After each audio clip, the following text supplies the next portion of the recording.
दोस्तों 16 जनवरी 2025 के बाद किन व्यक्तियों को जीएसटी एक्ट के अंतर्गत रिवर्स चार्ज मैकेनिज्म में जीएसटी पे करने की आवश्यकता नहीं है और कौन से नए बदलाव किए गए हैं आरसीएम की प्रोविज़न से रिलेटेड, इसके बारे में इस वीडियो में डिस्कशन करेंगे एग्जाम्पल के साथ, ताकि आप अच्छे से जीएसटी की कॉम्प्लायंस कर पाएँ। तो आप इस वीडियो को अंत तक जरूर देखें और सभी लोगों के साथ शेयर करें। CA Satbir Singh YouTube channel पे आपका स्वागत है। रेगुलर अपडेट के लिए आप हमारे चैनल को सब्सक्राइब करें। 16 जनवरी 2025 से गवर्नमेंट ने जीएसटी एक्ट के अंतर्गत रिवर्स चार्ज मैकेनिज्म की प्रोविज़न को चेंज कर दिया है। इसके ऊपर आप कंप्लीट आर्टिकल taxil.com की वेबसाइट पर रेफर कर सकते हैं, जिसका लिंक मैंने इस वीडियो के डिस्क्रिप्शन में भी दिया है।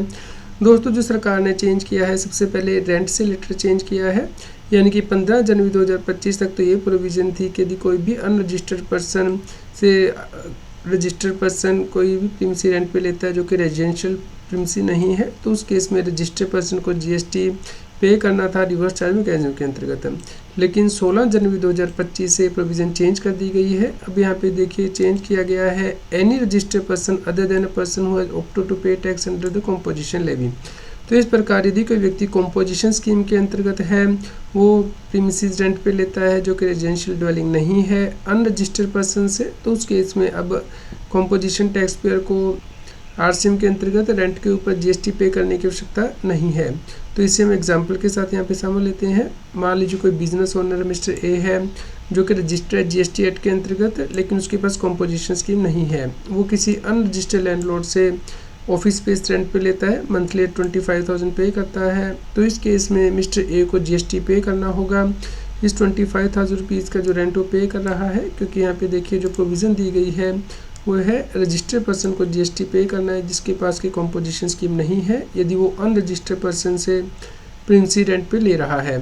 लेकिन यहीं पे मान लीजिए हम दूसरा केस डिस्कस करते हैं, जहाँ पे कि जो लैंडलॉर्ड है वो रजिस्टर्ड नहीं है जीएसटी में, लेकिन जो टेनेंट है वो रजिस्टर्ड है और कॉम्पोजिशन स्कीम के अंतर्गत है, और वो कोई ग्रोसरी स्टोर चलाता है और जो शॉप है वो रेंट पे लेता है, मंथली रेंट 15,000। तो यहाँ पे जीएसटी पे करने की आवश्यकता नहीं है कॉम्पोजिशन टैक्स पेयर को इस रेंट के ऊपर, क्योंकि यहाँ पे प्रोविज़न दे दी गई है कि कॉम्पोजिशन टैक्स पेयर को अब इस रेंट के ऊपर जीएसटी पे करने की आवश्यकता नहीं है आरसीएम के अंतर्गत।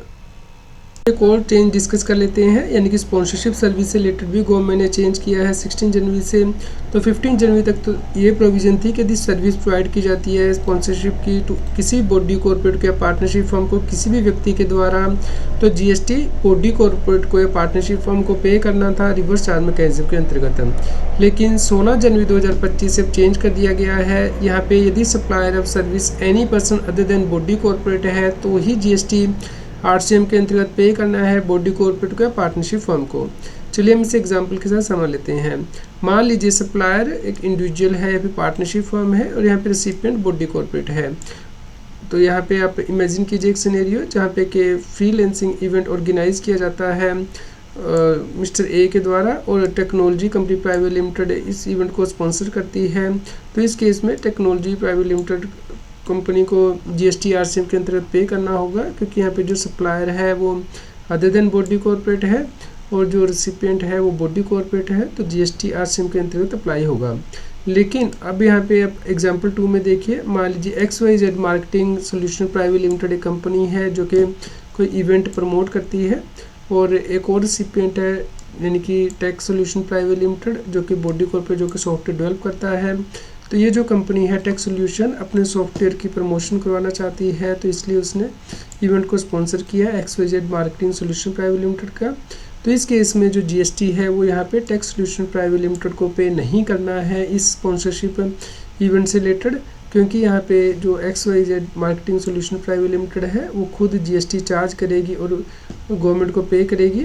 तो इस प्रकार आप देख सकते हैं कि अब चेंज जो है गवर्नमेंट के द्वारा किया गया है कि ये बॉडी कॉर्पोरेट कोई स्पॉन्सरशिप सर्विस देती है तो उस केस में जीएसटी बॉडी कॉर्पोरेट को ही फॉरवर्ड चार्ज मैकेनिज्म के अंतर्गत चार्ज करके गवर्नमेंट को पे करना है। तो जो बॉडी कॉर्पोरेट ये रिसिपिएंट है सर्विस की, उसे आरसीएम के अंतर्गत जीएसटी नहीं पे करना है। तो इसके लिए नोटिफिकेशन 7/20/2025 जारी किया गया है, जिससे कि आप यहाँ पे क्लिक करके रेफ़र भी कर सकते हैं हमारी वेबसाइट पे। तो इसका लिंक इस न्यूज़ की वीडियो डिस्क्रिप्शन में दिया गया है।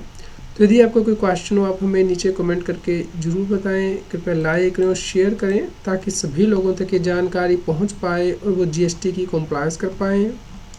जीएसटी की और अधिक जानकारी के लिए आप C S Satbir Singh YouTube channel पे जाके प्लेलिस्ट में जाके डिफरेंट प्लेलिस्ट रेफर कर सकते हैं, जैसे कि GST latest update, GST notice extra.